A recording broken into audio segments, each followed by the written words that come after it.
Welcome back, fight fans. Welcome back. Let's just dig right into it. Saul Canelo Álvarez could end up facing Demetrius Andrade versus the Billy Joe Saunders winner in September. Now, that's a crazy revelation based on the situation, because if Canelo Álvarez is successful and defeats Daniel Jacob, then the only title that he'll need to attain at that point is a WBO title. And since Demetrius Andrade is fighting on DAZN, presumably Billy Joe Saunders would be willing to as well against Canelo Álvarez. The biggest fight to be made in boxing is, in especially on DAZN, is with Canelo Álvarez. So why wouldn't he take it? So both fighters would be open to the fight. That would be a great fight. And the fact that Canelo Álvarez, after 2 fights, he could, presumably beat 2 of the top middleweights in the world, and he'd become the undisputed world champion at 160 pounds. That would be a phenomenal feat. Canelo Álvarez is looking to become undisputed. He's already stated that he wants to unify the 160-pound division, and that would cement his legacy.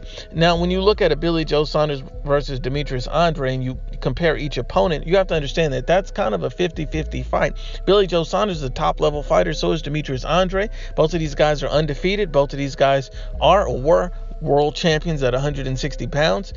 And both of these guys are going to have a chess match against each other, skill for skill, when that fight is made. So you have to understand that Canelo Álvarez is taking no easy approach, no easy road, no duck sauce. This guy is fighting the absolute best.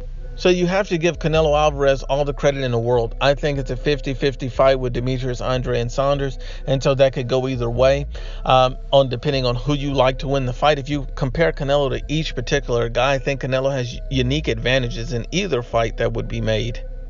Should Billy Joe Saunders be successful in that fight against Demetrius Andrade, the fight will most likely be held in Las Vegas, Canelo's, boxing home, shall you say. So, Canelo Álvarez would have that advantage. Plus, Canelo Álvarez is an elite level boxer. He's extremely strong, probably the strongest person that Billy Joe Saunders will ever have faced up to this point.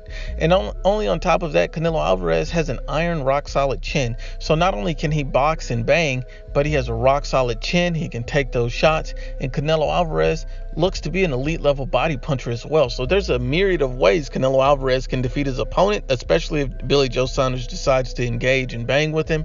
Canelo Álvarez would simply only need to get on the inside and work. And the same would hold true for Demetrius Andrade. Canelo Álvarez would have those same advantages against him. The only advantages, you will say that Demetrius Andrade has a significant height and reach advantage over Canelo Álvarez, but the same thing holds true. All Canelo Álvarez has to do is get on the inside, make sure that he keeps the fight on the inside with Demetrius Andrade, makes him uncomfortable. See, you have to realize that Canelo can not only box, but he can bang as well. So it's going to be an interesting fight either way it goes, and it's extremely possible that Canelo Álvarez could be undisputed world champion of 160 pounds by the year is up. But, there's still a lot of fights to happen, and there's a lot of boxing that needs to be done first. Once again, Unbiased, as always, is the Ibfp. Please share, like, and you must absolutely subscribe.